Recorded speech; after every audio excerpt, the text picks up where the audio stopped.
এক ধূপার কাহিনী আপনাদের জানা আছে, তারপরে আবারও বলছি। ধূপা একজন ছিল, সে মানুষকে বড় যন্ত্রণা দিত। ধূপা ধূপা আবার মানুষকে যন্ত্রণা দেয় কিভাবে? ধূপার যন্ত্রণা হলো কাপড় চোপড় ঠিকঠাক মতো দেয় না, ছিঁড়ে ফেলে, সময় গেলে কাপড় দেয় না, পায় না, এরকম হয় না? বা সে ওই অনেক সময় যত্ন করে না করলে কাপড়টা পুড়ে যায়, পরে পুড়ে গেলে সুন্দর করে বাস করে দিয়ে দেয়, বাড়িতে আনার পরে দেখা যায় যে কাপড়টা পুড়ে গেছে। নতুন কাপড়টা পুড়ে গেলে কষ্ট লাগে না? অনেক কষ্ট লাগে। আমার একদিন কষ্ট লাগছিল বেশি। এটা কমলপুর মাদ্রাসাটা না বলি, ইন্ডিয়ারটা বলি। হ্যাঁ, আমি মাসখানেক সেখানে ছিলাম প্রায়। তো আমার এই ঘাড়ের এই অপারেশনটা ওখানে হয়েছিল। তো অপারেশনটা হওয়ার পর আমি দেশে ফিরবো।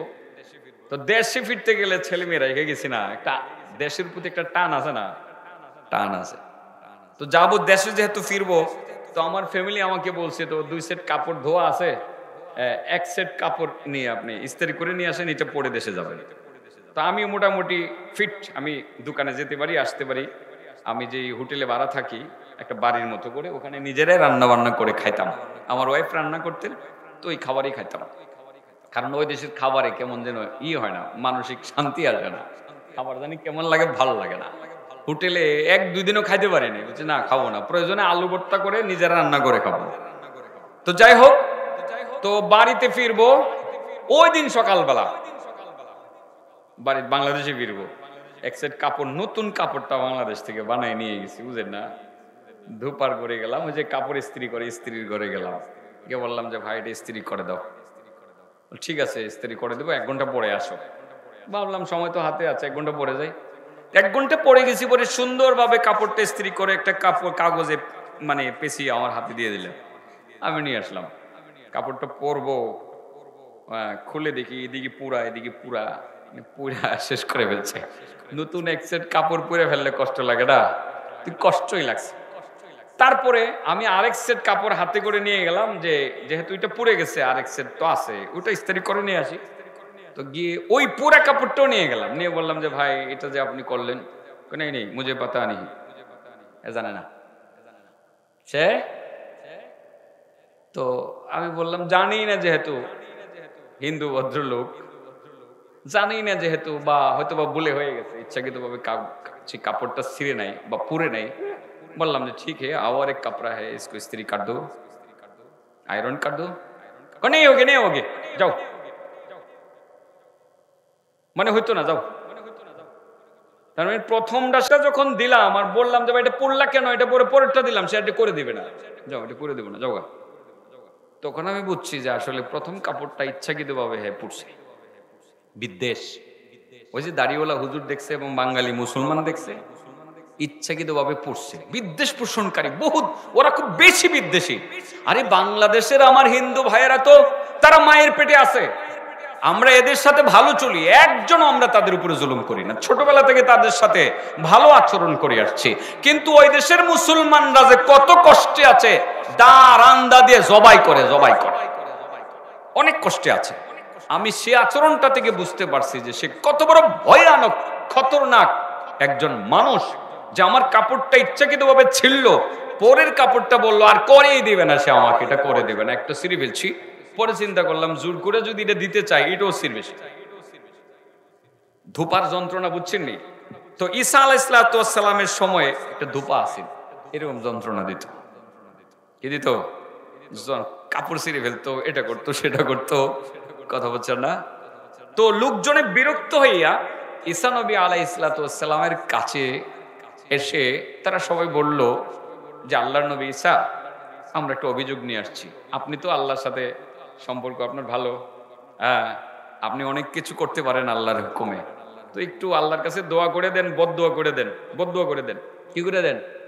এই ধূপার যন্ত্রণায় আর বাঁচি না, আল্লাহ যাতে হেরা নেগা। তো ঈসা নবী চিন্তা করলেন আসলে যেহেতু মানুষের জ্বালায়, তার ব্যাপারে আল্লাহর কাছে কই দিই, আল্লাহ তুমি লিয়ে যাও গা। তো কইছে, কোয়ার পরে এবার লোকজন সবাই তো মনে করছে ঈসা নবী যেখানে বদদোয়া করছে, আমি কিন্তু দোয়ার পাওয়ার বোঝানোর জন্য বলতেছি, একটা বদদোয়া আর একটা হলো দোয়া। বলেন বদদোয়ার পাওয়ার বেশি না দোয়ার পাওয়ার বেশি?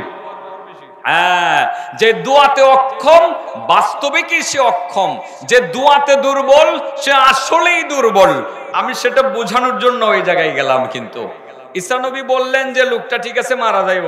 এবার চিন্তা করেন, লোকজনে চিন্তা করতেছে এত মরবো, দেখি কেমনে মরে, ঠিক আছে না? পরের দিন যখন সে নদীর পাড়ে কাপড় ধুইতে গেছে, দুই ধারে মানুষ দাঁড়ায় দাঁড়ায় অপেক্ষা করতেছে, হ্যাঁ মরে কেমনে এটা দেখবো, ঠিক না বেটি? এর মরণের দৃশ্যটা দেখবো, এ কি পুইরা মরে যায়, নাকি ডান দিকে পড়ে না বাম দিকে মরে, নাকি নদীর পানিতে ডুববা মরে, তার মরণটা দেখার লাগবে, ঠিক আছে না? অনেকের মরণ দেখার জন্য মানুষ অপেক্ষায় থাকে, থাকে না? থাকে। মানুষ কিছুদিন আগেও যে ক্ষিপ্ত ছিল, মানুষ কিন্তু অনেকের মরণ দেখতে চাইছিল, যদি কাউয়া কাদের পাইতো হ্যাঁ মরণটা কেমনে এটা দেখতে চাইলে হইলে, ঠিক না বেটি? আর ফাঁসিটা কেমনে এটা দেখতে চাইলে হইলে। তো কিছু মানুষের প্রতি মানুষ যখন ক্ষিপ্ত হয়ে যায়, নির্যাতনে যখন অতিষ্ঠ হয়ে যায়, তখন কিন্তু একটা পর্যায়ে তার মরণ দেখতে যায়, হ্যাঁ কবে মরবো আর কবে দেখ। তো মানুষের কত হইলো যে এই দুপার মৃত্যুটা দেখতে হইব, সকালবেলা লাইন ধরছে না এটা মরে না দি, আরো দিব্যি পালোয়ানের মতো ফুজা একটা লইয়া, কাপড়ের ফুজা লইয়া সাগরের পারে নদীর পারে যাইতেছে, মরে না। লোকজন চিন্তায় পড়ে গেছে, কি ব্যাপার মরতেছে না, মনে হয় আইবার সময় মরবো, অথবা নদীর পানিতে পড়ে মরবো। যাওয়ার সময় ধোপা একটা কাজ করে গেছে, সেটা হলো তার কাছে আসলে দুপুর বেলার খাবার 3টা রুটি হিসাব করে নিয়ে যেত। কয়টা রুটি? তো একজন ভিক্ষুকের সাথে তার দেখা হয়েছিল, দেখা হওয়ার পরে ভিক্ষুক তারে বলছিল, ভাই ধোবা আমার পেটে বড় ক্ষুধা, ভাই খাওন থাকলে দাও না, নাইলে মরে যাবো। বেশি ক্ষুধার মধ্যে খাওয়ার কিন্তু অনেক স্বাদ লাগে, স্বাদ লাগে না? স্বাদ লাগে। আমারে অনেকেই কয় যে হুজুর তবলিগ জমাতের খাওয়ান খুব মজা লাগে, আমি মজা লাগতো না, কিন্তু বারবার অতিরিক্ত খাবার নাই তো এনে 3 বেলায় তো খাওয়ান, এমন ক্ষুধা লাগা লাগে সকালবেলা, গাছ তো ঘুরে আইলে তাহলে মানে ঘুরে ঘুরে আইলে ঠিক আছে না, পরে আলু ভর্তা ডাল দিয়ে হমানের টিমাত খাইলাম আমরা। আসলে তো পরিশ্রমের ফলে ক্ষুধা লাগলে ডাল আর আলুর ভর্তা আর সাদা ভাত কেমন সাদা মজারা লাগে, সাথে যদি আবার একটু আপনার সরিষার তেল দিয়ে আলুর ভর্তাটা মাইখা লওয়া যায়, আমার মনে হয় এটা ফুলাও কোরমার চেয়েও বেশি মজা লাগে। কি ঠিক বলছি নি চাচা নাকি? ঠিকই বলছি। যাই হোক, তো এই রুটি 3টা রুটি নিয়ে সে যাইতেছে, এই ফাঁকে ভিক্ষুক বলে, ভাই পেটে বড় ক্ষুধা, আমার একটু খাওয়ান দিবা? ভিক্ষুক চিন্তা করলো 3টা রুটি আছে, একটা দিয়ে দেই, দেখা যায় হ্যাঁ দুর্বল হয়ে যেতেছে, না খাইয়ে মরবো, একটা রুটি দিয়ে দেই। যখন একটা রুটি দিল, এবার ভিক্ষুক রুটিটা খাইলো, খুব তাড়াহুড়া করে খেয়ে ফেলছে, কি যে স্বাদ লাগছে, কিছুটা হইলেও দিলটা ঠান্ডা হয়েছে, পেটটা কি হয়েছে ঠান্ডা হয়েছে। এবার ভিক্ষুক একটু দোয়া করে দিছে তার জন্য। কি দোয়া করছে? গফারাল্লাহু তাআলা মা তাকদ্দামা মিন যামবিক। ও ভাই ধোপা, তুমি আজকে বিপদের দিনে কঠিন পেটের ক্ষুধার মধ্যে তুমি আমাকে একটা রুটি খাওয়াইয়া পেটটা ঠান্ডা করলাম। আমি গরিব মানুষ, তোমার কোনো উপকার করতে পারলাম না, পারবো না, কিন্তু সামান্য একটু দোয়া তোমার জন্য করতে পারবো। মহান আল্লাহ তোমার পিছনের জিন্দেগির গুনাহগুলো মাফ করে দেখ। দোয়াটা এমন ভাবে করলো, ওই ধূপার অন্তরে তার প্রতি ভালোবাসার একটু বৃদ্ধি পেয়ে গেল। ধূপা চিন্তা করলো, যেই মজার দোয়া আমি পাইছি, আজকে রুটি আর একটা কম খামো, প্রয়োজনে শুধু একটা খামো। আর একটা রুটি তার হাতের মধ্যে উঠাইয়া দেয়। এবার ব্যক্তিকে খুলে আর একটা রুটি ধূপা সেই ভিক্ষুকের হাতে উঠিয়ে দিলেন। উঠিয়ে দেওয়ার পরে সেই রুটিটা খেয়ে তার অন্তরটা আর একটু ঠান্ডা হয়ে গেল। এবার দোয়ার মাত্রা আর একটু বাড়িয়ে দিল, গফারাল্লাহু তাআলা মা তাকদ্দামা মিন যামবিকা ওয়া মা তাআখার। ওরে ভাই ধূপা, কঠিন পেটের পেটের ক্ষুধার মুহূর্তে তুমি আমারে 2টা রুটি দিলা, আমি গরিব মানুষ, তোমার কোনো উপকার করতে পারবো না, শুধু দোয়া করতে পারবো। আমি দোয়া করলাম, আল্লাহ তোমার পিছনের গুনাহ মাফ করে দেখ, আল্লাহ তোমার সামনের গুনাহগুলো অ্যাডভান্স তিনি মাফ করে দেয়। দোয়া চিন্তা করলো, দোয়াটা যে মজার দোয়া করছে, একদিন দুপুরে না খেলে কি হবে, এটা 3টাই দিলাম, রুটি ভরে আরেকটা দিয়ে দিছি। এবার দেখেন দোয়াটা কি করছে। দুপা 3 নাম্বার রুটিটা দেওয়ার পর ক্ষুধার্ত ব্যক্তি ভিক্ষুক 3 নাম্বার রুটিটা খাইলেন। খাওয়ার পরে তিনি দোয়া করলেন, ওরে ভাই দুপা, আমি তোমার জন্য কি করব? নিজে না খেয়ে আজকে তুমি 3টা রুটি আমারে খাওয়াইলাম। আমি গরিব মানুষ, তোমার কোনো উপকার করতে পারবো না, শুধু দোয়া করতে পারবো। গফারাল্লাহু তাআলা মা তাকদ্দামা মিন যামবিকা ওয়া মা তাআখার ওয়া হাফিজাকাল্লাহু তাআলা মিন বালিয়াতিস সামাওয়াতি ওয়াল আরশ। সুবহানাল্লাহ বলেন। ও ভাই দোপা, আমি তোমার কোনো উপকার করতে পারবো না, শুধু দোয়া করতে পারবো। আল্লাহ তোমার পিছনের গুনাহ মাফ করে দেখ, আল্লাহ তোমার সামনের গুনাহ মাফ করে দেখ, আসমান জমিনের যাবতীয় বালা মুসিবত থেকে তোমাকে হেফাজত করুক। সুবহানাল্লাহ। দুপা এবার দোয়া পাইয়া সন্তুষ্ট হইয়া নদীর দিকে রওনা। কাপড় চোপড় ধুইয়া গাটুরি বেঁধে আবার তিনি বাড়ির দিকে সেই দুপা রওনা দিল। আবার সেই রওনা দিল, কিন্তু উৎসুক জনতার কত হইল, মরে না দিয়ে দিব্যি আরো পাহলোয়ানের মতো আসতেছে। কারণ কি? সবাই মিলে গেছে ঈসা নবীর বাড়িতে। হুজুর কি বদদুয়া করলেন বুঝলাম না।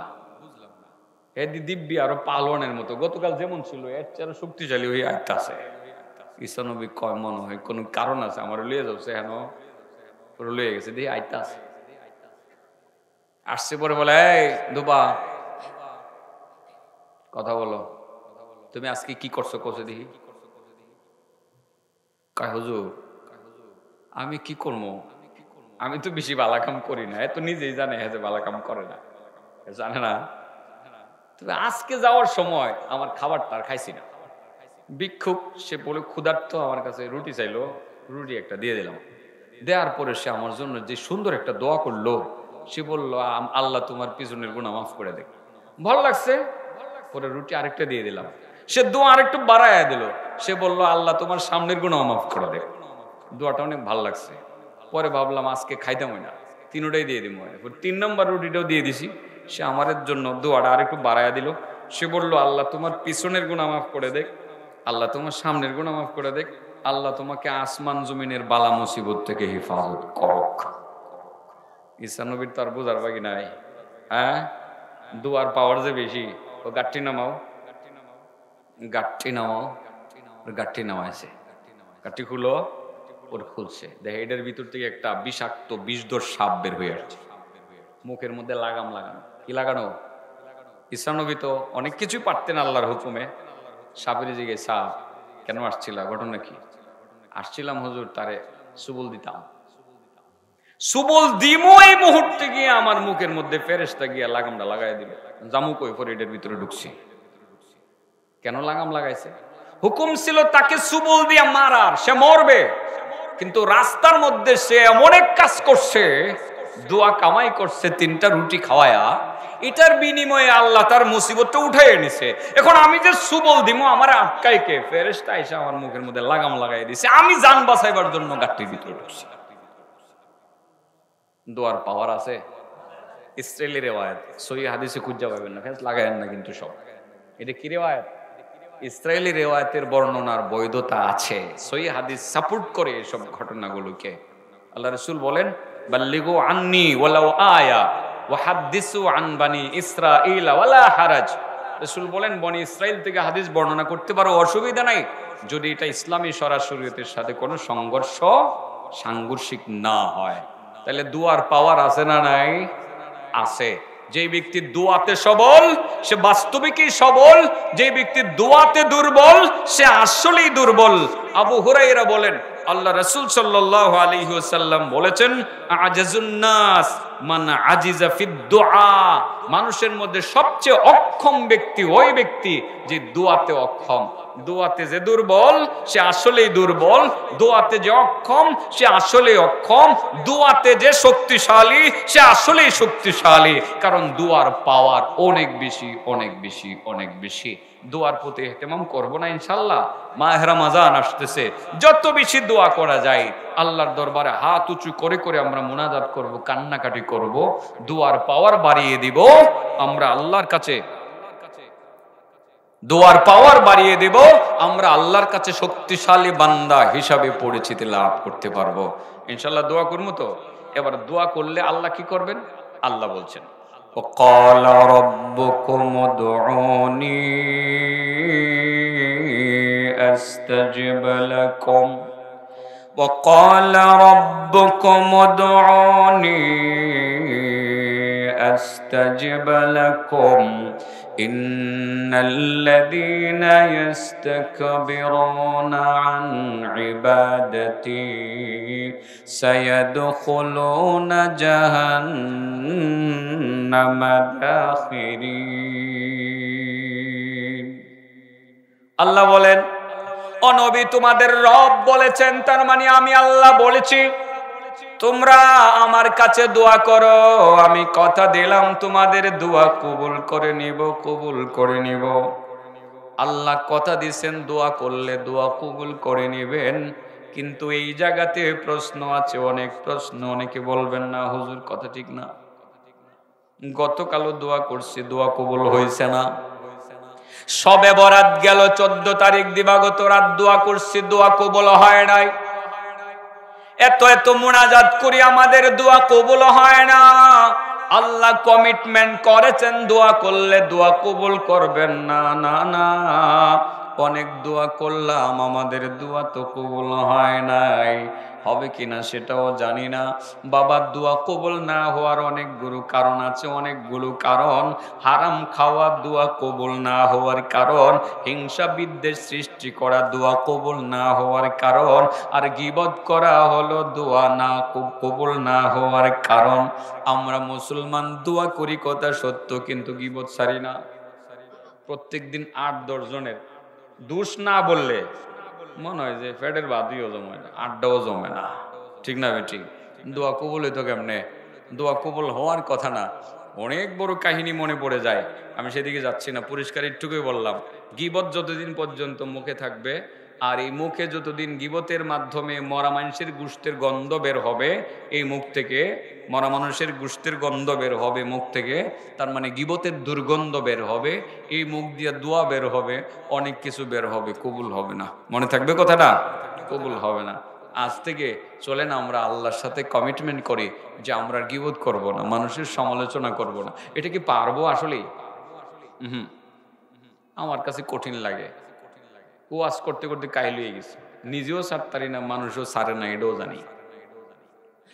আমার মনে হয় পৃথিবীতে সবচেয়ে বড় কঠিন বিষয় হলো গীবত থেকে মুক্ত থাকা। আমার কাছে মনে হয় চলেন না আমি সহ আমরা সকলেই কথা দিই যে মানুষের সমালোচনা আর করবো না। কি লাভ? আরেকজনের দোষ বললে আমার লাভটা কি? লাভ নাই তো। আমি কেন আরেকজনের দোষ বলবো? কোনো লাভ নাই, যেহেতু বলবো না। যখন বলবো না বলে কমিটমেন্ট করে নিতে পারবো, আগামীকাল থেকে দেখবেন দোয়া কবুল হইতে শুরু হয়ে গেছে। সুবহানাল্লাহ, ইনশাআল্লাহ। আমরা গীবত করে ছেড়ে দিব তো? আচ্ছা বলেন তো দেখি, সবচেয়ে বড় অক্ষম ব্যক্তিকে মন থাকবো নি? মুমিনের সবচেয়ে বড় অস্ত্রের নাম কি? তাহলে এই দোয়াটার দাম আছে না? আসেনি? দোয়া করান লাগবো। হাত উঠাই আল্লাহর কাছে গোপনে বললে দেখেন, মাঝে মধ্যে নীরবে আপনি বলার সময় ভালো লাগবে যে বলতে পারছি আমার আল্লাহর কাছে একটা কিছু হয়ে যাবো ইনশাআল্লাহ। যদি মন খুলে আপনি বলতে পারেন চোখের পানি ফেলে দিয়ে, তখনই দেখবেন দিলে শান্তি নাজিল হয়ে গেছে। আপনি তখন চিন্তা করবেন আল্লাহর কাছে যেহেতু আমি বলতে পারছি নীরবে, নিশ্চয়ই আমার একটা ফায়সালা হয়ে যাবে ইনশাআল্লাহ। এখন 2 নাম্বার সবচেয়ে বড় কৃপণকে কইতাম নি? এই কৃপণের অভাব নাই। এই কৃপণ কিন্তু জান্নাতে যাইব না, কয়ে লাইতাম ও আবখালুন নাস মাম বাখিলা ফিস সালাম। সবচেয়ে বড় কৃপণ ওই ব্যক্তি যে ব্যক্তি সালামে কিপটামি করে। কিসে?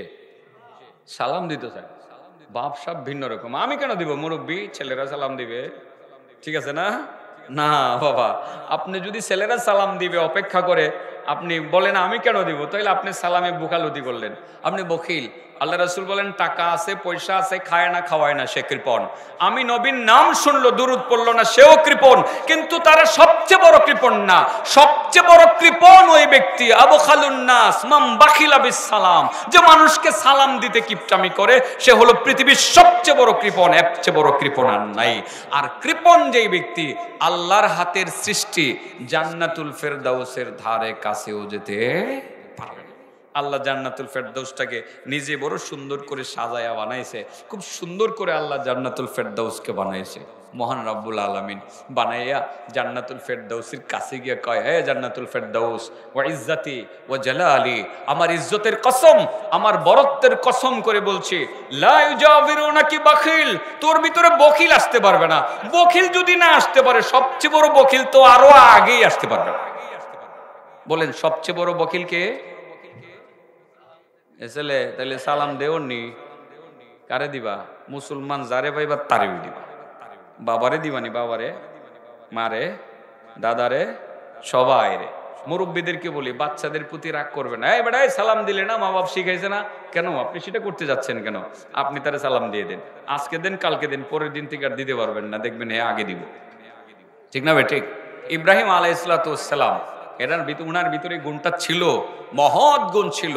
তিনি সালামে প্রতিযোগিতা করতেন, যেই কারণে তিনি আল্লাহর খলিল হওয়ার ক্ষেত্রে এগিয়েছিলেন। বেশ কয়েকটা কারণে তিনি আল্লাহর খলিল হয়েছেন। এর মধ্যে 3টা কারণ হলো অন্যতম কারণ, যেই 3 কারণে তিনি আল্লাহর খলিল তথা বন্ধু হয়ে গেছিলেন। হাদিসের মধ্যে আছে, মাত্তাখাদাল্লাহু ইব্রাহিমা খলিলা, মাত্তাখাদাল্লাহু ইব্রাহিমা খলিলা ইল্লা লিইফশাইহিস সালাম ওয়া লিইতআমিহিত তাআম ওয়া সালাতিহি বিল-লাইলি ওয়ান-নাসু নিয়াম। ইব্রাহিম আলাইহিস সালামকে আল্লাহ খলিলুল্লাহ বানাইছেন, আল্লাহর বন্ধু বানাইছেন বিশেষত 3 কারণে। 1 নাম্বার, ইল্লা লিফশাইহিস সালাম, মাত্তাখাদাল্লাহু ইব্রাহিমা খলিলা ইল্লা লিফশাইহিস সালাম। 1 নম্বরে সালামের প্রচলন করার কারণে ছোট বড় এর মধ্যে কোনো বাজ বিচারা তিনি করতেন না। যাকে পাইতেন তাকেই তিনি সালাম দিয়ে ফেলতেন, সবার আগে সালাম দেওয়ার চেষ্টা করতেন। এই গুণটা আল্লাহর কাছে বড় পছন্দের একটা গুণ। যারা মানুষকে সালাম দেয় আল্লাহ তাদেরকে বড় পছন্দ করেন। ইব্রাহিম নবী 3 কারণে আল্লাহর খলিল হয়ে গেছিলেন। 1 নম্বরে সালাম, ওয়ালি তুআমিহিত তুআম। 2 নাম্বার হলো মানুষকে মেহমানদারি করার কারণে ইব্রাহিম নবী মানুষকে মেহমানদারি করতেন। 3 নাম্বার, ওয়া সালাতিহি বিল-লাইলি ওয়ান-নাসু নিয়াম। মানুষ যখন ঘুমিয়ে থাকতেন ওই সময় ইব্রাহিম নবী আলাইহিস সালাম তিনি তাহাজ্জুদ পড়তেন। বলেন ইব্রাহিম নবী আল্লাহর বন্ধু হয়েছেন মূলত বিশেষত কয় কারণে? 1 নম্বর সালাম, 2 নম্বর মেহমানদারি, 3 নম্বর তাহাজ্জুদ। বলেন 3 নম্বর। এটা কঠিন তাই না? সবাই এটা পড়তে পারেন না। হ্যাঁ, ইচ্ছা থাকা সত্ত্বে যারা পড়তে পারেন না, আপনাদের একটা সহজ পথ বলে দেই। আমি বলি, প্রায়ই বলি, ইচ্ছা ছিল কিন্তু পড়তে পারলেন না, আপনি তাহাজ্জুদের নেকিটা কামাই করতে পারবেন সকালবেলায়। কেমনে? ইচ্ছা ছিল কিন্তু জাগতে পারেন নাই। আপনি সূরা বাকারার শেষ 2টা আয়াত তেলাওয়াত করবেন। সূরা বাকারার শেষ 2টা আয়াত তেলাওয়াত করবেন। আল্লাহ রাসূল বলেন, যারা তাহাজ্জুদ ইচ্ছা থাকার পরেও পড়তে পারলো না, তারা যদি সূরা বাকারার শেষ 2টা আয়াত তেলাওয়াত করে নিতে পারে, যতবার তেলাওয়াত করবে ততবার তাহাজ্জুদের নেকি পাবে। শেষ 2টা আয়াত কি জানেন নি?